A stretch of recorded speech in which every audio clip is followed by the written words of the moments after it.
positive abundance is definitely seen with the presence of Jupiter here. However, his retrogression is only giving an answer that it will require an additional amount of rework from your side. Believe it or not, your luck, your destiny, your fortune, your family, your elders, their benediction, their blessings are going to only push you further in this direction.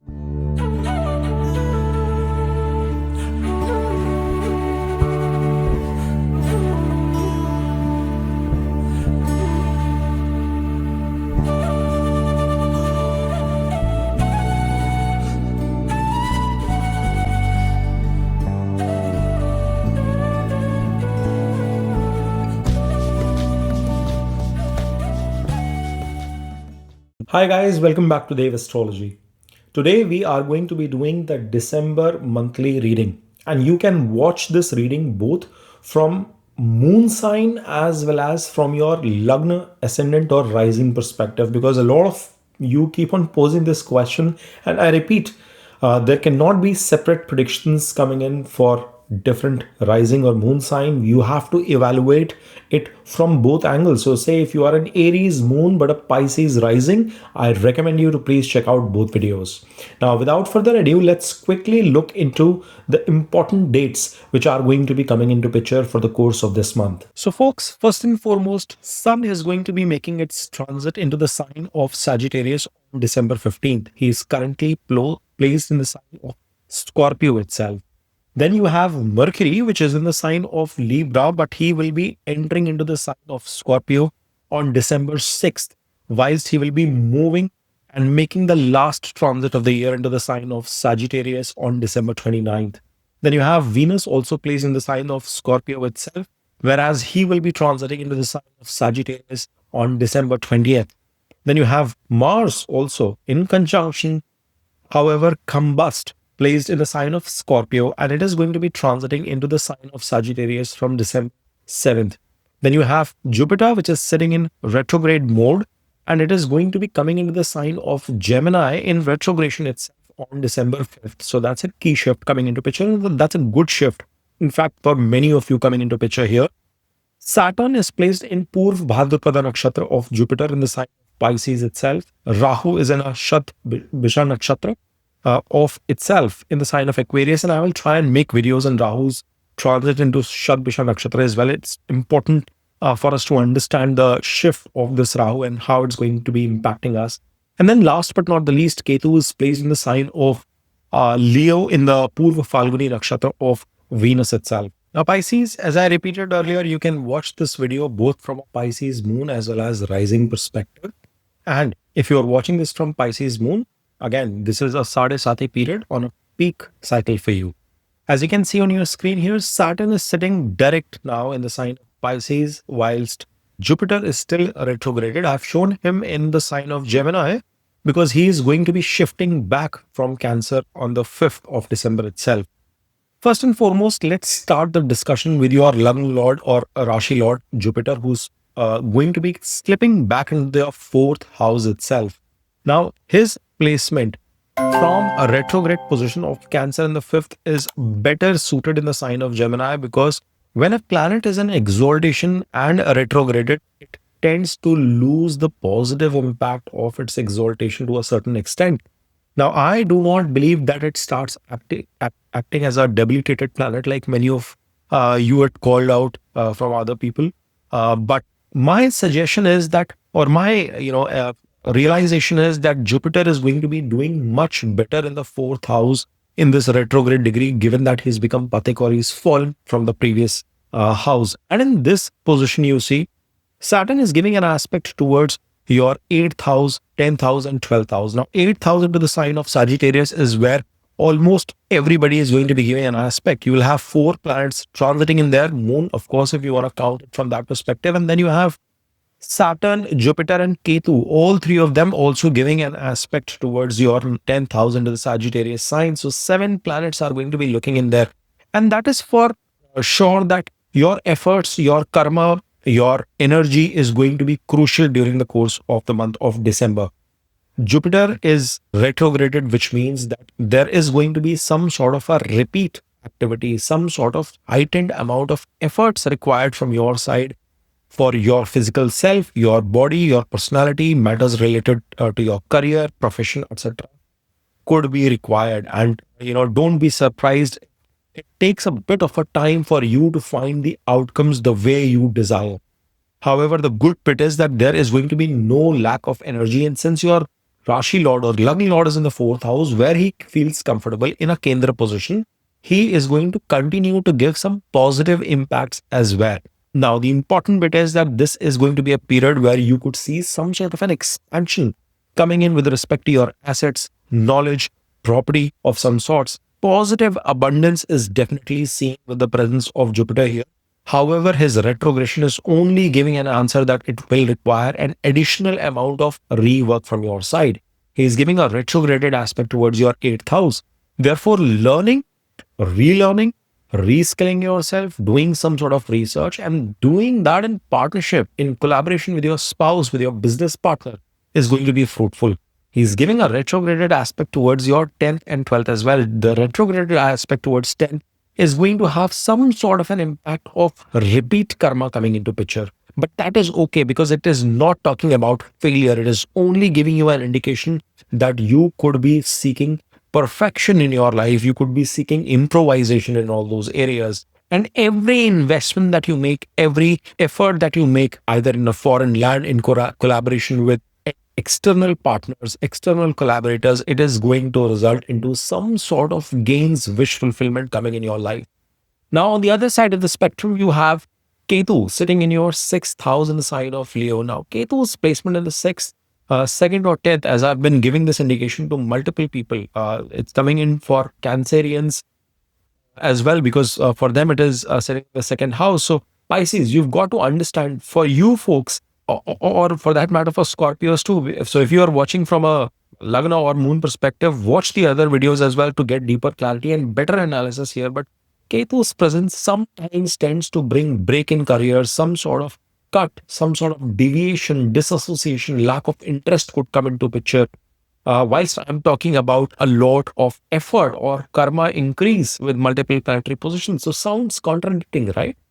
Well, guys, this does definitely denote some sort of a break in career for some of you, Pisces. If that has not happened, it does indicate that there could be a shift in career coming into picture, and new opportunities will also work out for you after additional amount of effort, additional amount of efforts, attempts for that matter. Ketu in the sixth could also result into some unknown disease coming coming to the surface, something that has been bothering you for a while, which was hidden all this duration, is going to come out. So be watchful on that front too. Now, it is important for you to note that this is where it will also take you away from your opponents, from your enemies for that matter, or you might not want to engage directly with them and be focused towards your own efforts, which is a positive sign for that matter. Ketu from here is giving an aspect, as I said, into your 10th house, but is also aspecting your 12th and 2nd. So being spiritual to a certain extent, being exploratory for that matter, trying to learn new stuff is going to be crucial.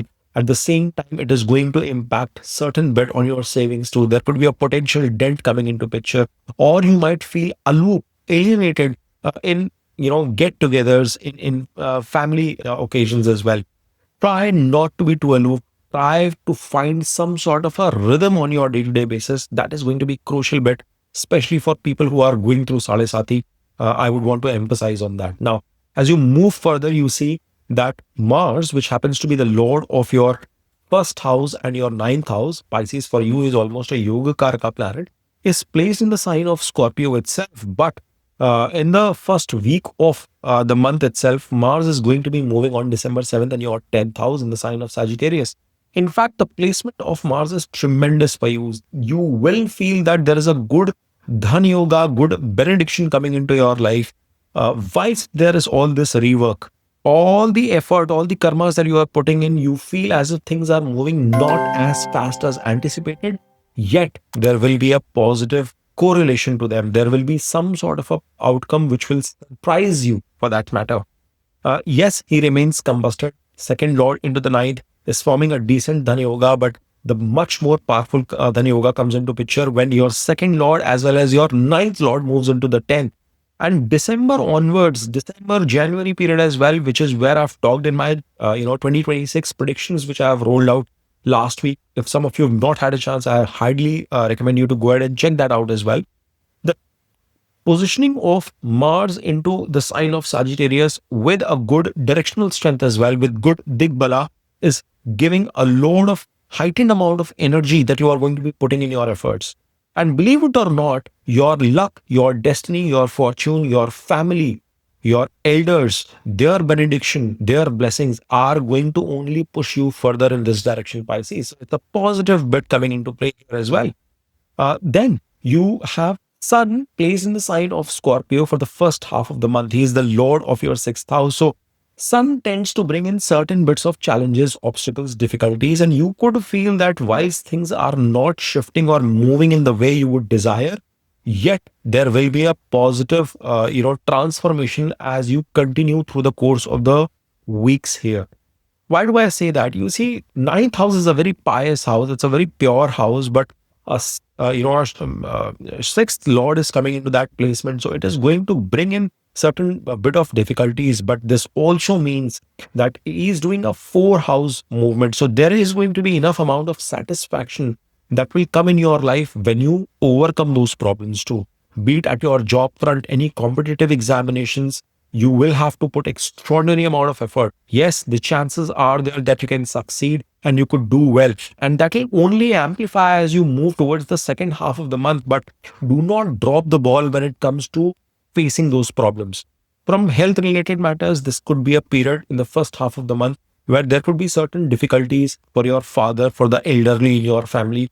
There could be some obstruction, argumentative situations that could come with your bosses, superiors, leaders, your father for that matter. So keep a check on your tone. The good part is once Mars is transiting into the 10th house, the possibility of that is only going to shimmer down. Now, in the second half of the month, once Sun is in your 10th house, the sixth lord is in the 10th, and that is where some extraordinary, discussion, new job opportunity, materialization for you guys could come into picture. A new discussion could also start because your sixth lord is, doing a five places away movement into your 10th house. And in the 10th house, Sun also gains the Digbala, the directional strength that we are alluding to. So, again, both Sun and Mars, their placement into the 10th is giving a positive sign, and they are bang opposite to Jupiter in a positive way. So, continuous focus and blessings coming in from Jupiter's perspective to here. Remember, both of these planets will be giving an aspect back to your fourth house as well as on Jupiter. So, towards that retrograded Jupiter, it's a great thing. But from a fourth house perspective, especially in the first part of the month, when Mercury is also sitting in the sign of Libra, you've got to be watchful with respect to your emotions. You could see some degree of turmoil there. There could be some sort of an impact coming in with respect to your assets, property, or your mother's health too, whilst Jupiter is retrograded. So be watchful on all of these areas. Now, as I said, Mercury is the lord of your seventh house and your fourth house, and he's placed in the sign of Libra at the beginning of the month. So this is the period, the first 1 week remains crucial from those areas perspective, because there could be an unanticipated loss that might come into picture in your business partnership, in your property asset value, etc. And therefore, any kind of property dealings that you're doing, any kind of purchases that you want to do, I will recommend you not to jump into decision making for the first 1 week. On the second week onwards, albeit you see your fourth and your seventh lord is coming into your ninth house in the sign of Scorpio. Now, Mercury's placement in Scorpio is not so great. It's not extraordinary, but it is still positive because he's coming into the ninth house there. He's doing a sixth movement from the fourth and a third movement from the seventh. So the movements are challenging, which means that there will be blessings, but you might have to overcome, let's say, some sort of loan, mortgages, issues that are coming up in picture. You might have to do some sort of a shift with respect to your residence itself during this period, or maybe some sort of renovation requirement could come into picture. So some involvement will be there from all those areas perspective. This will also denote good travel opportunities coming in for you, Pisces, especially with your business partners, with your spouse for that matter. You will have to continually work in collaboration with your communication to make things happen. That is going to be important. Mercury denotes communication, and he is doing a third shift as well, being the seventh lord. So that remains important. Now, all of these planets, while they're sitting here, they're giving an aspect towards your third house into the sign of Taurus. And guys, this is important for you to note because this is giving us clear clarity that no matter what, there will be an extraordinary amount of hard work, courage, strength, willpower that you guys are going to be bringing into picture. If you are watching, especially from a Sadesati perspective, Pisces moon, I think this is a period where you will shrug off any kind of inhibitions and you will not shy away from the hard work, from the effort that is required. This is also going to be a period where you are going to leverage your communication, your articulation, especially from a public speech perspective, a social media standpoint. Lot of growth and stupendous outcomes are also anticipated if you continue to focus. Like your luck is going to play some sort of a positive role there. Venus, on the same hand, is sitting in the sign of Scorpio itself. He is your third lord. So we were talking about the third house. He rules your third house as well as your eighth. And this is a little tricky because your eighth lord is sitting into your ninth house. So whilst you feel that there are things that are moving, some unanticipated shift in your in your effort in whatever target that you're chasing, be it a new job opportunity, a new business opportunity, a travel of some sorts, education for that matter, there could be a certain bit of a hindrance, suddenness, unexpected, anticipated situation could arise. Now, it can be both negative and positive, but I will still see this from a positive side for Pisces Lagna people. From Pisces moon perspective, given the impact of Sadesati and given that, it's your eighth lord coming into the ninth house, certain challenges could come. But the only remedy would be that you have to show that strong face, that courage to face or overcome those problems. I think shying away from difficulties, but Sun is also your sixth lord and he was also sitting in there. So shying away from the obstacles, shying away from the challenges and trying to, adopt to the ostrich algorithm for that matter, hiding your face in the sand is not going to be the way out. So be brave, be strong and face the repercussions. Once you do that, there is going to be a positive impact as well that comes into picture. This is also crucial because there could be some sudden shift in your father's life as well, and I don't say just negatively. It could be a shift in terms of your father's place of residence as well that could come into picture. So all of those things can materialize at the same time, but as you shift week over week, for the last third leg of the month, Venus is going to be transiting into your 10th house as well. Now, this is interesting because your third lord is coming into the 10th. So he is going to push you towards that karma. And that is where I said, Pisces, as you continue to move over weeks, there is going to be a brilliant amount of focus that is going to come into picture in your life as to what sort of activities you are doing. But bear in mind, there will be some sort of transformation that you will have to go through throughout this period. Now, last but not the least, we'll talk about Saturn and Rahu as well. Saturn is placed in your Lagna. He becoming direct is not at all a bad thing because he's your 11th Lord and 12th Lord sitting in your Lagna. Especially if you have Saturn direct in your natal chart, its retrograde position could have caused a lot of trouble. It would not have been an easy period for Pisces moon throughout the last 140 odd days to navigate things. But as you see the presence of Saturn in your, your 11th Lord in your first, giving an aspect towards your third, is that Saturn is watchful on what you are doing. I'm going to be releasing a video on Saturn's aspects as well because it's important for us to understand that. But Saturn here is going to give you certain degree of gains with investment. Now, that investment can be in the form of your energy, it can be in terms of your emotions, it could be in terms of money. That is where you consider the expense part of it, or it could be in terms of the hard work, the fruition of labor that you are going to get. So you are going to get the outcomes for the effort you put in, and that is the message that is coming across in December. So don't shy away from hard work. Jupiter is going to give you some bit of a relaxation, mental peace, but it doesn't mean that you sit idle and let time flow through. Saturn is giving an aspect towards the sign of Sagittarius in 10th house as well. And that is interesting, which means that Saturn is going to reward you. He is your Lord of 11th. He is going to reward you for the right karmas, for the right shifts. And with these multi-planetary positions coming into the 10th house, some rise in status, some sort of social respect could also fall in your life. Rahu's placement on the other side is continuing in the sign of Aquarius in your 12th house, and he's moved into Shadbisha Nakshatra. I will try and make a video on Rahu as well, maybe a single video that encompasses all signs. And this is important because from here he is giving an aspect towards your fourth house, sixth house, and your eighth. So transformation remains a consistent key for you, Pisces. But at the same time, this Rahu is alluding that there could be obstacles, but you can overcome those obstacles with your smartness. Now, whether or not you gravitate towards Ketu or towards Rahu is what you have to understand and take that judgment call. His presence in the 12th is definitely indicating good positive growth coming in from foreign collaborations, for import export possibilities, or doing any kind of activities in isolation, be it in the healthcare industry, working in multinational corporation, finding the new work opportunity in another MNC for that matter, or in a foreign location. From all those perspectives, it seems very positive. However, this Rahu can also balloon up your expenses because he is now going to become much more powerful. He is higher in degrees as well, and very well embedded into the sign of Aquarius for that matter. So it remains crucial that you keep a check on your expenses during this period. Do not go overboard in pursuing luxury because Rahu can play those kind of tricks. All in all, it's a decent month. As I said, there will be minor hiccups coming from a health perspective that you have to overcome.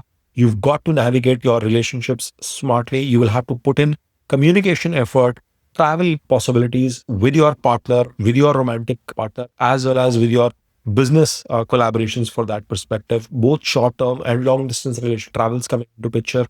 Good from that perspective. But the most important bit that you have to carry away for December is it is your hard work, it is your energy, it is your efforts which is going to be giving you the rewards that you are anticipating, especially when Saturn is now direct. So things are slowly but steadily and definitely going to be working out for you. I hope you guys have enjoyed this reading. If you have, then I request you to please smash on that like button, subscribe to Dev Astrology, and keep watching. Om Namah Shivaya. Har Har Mahadev.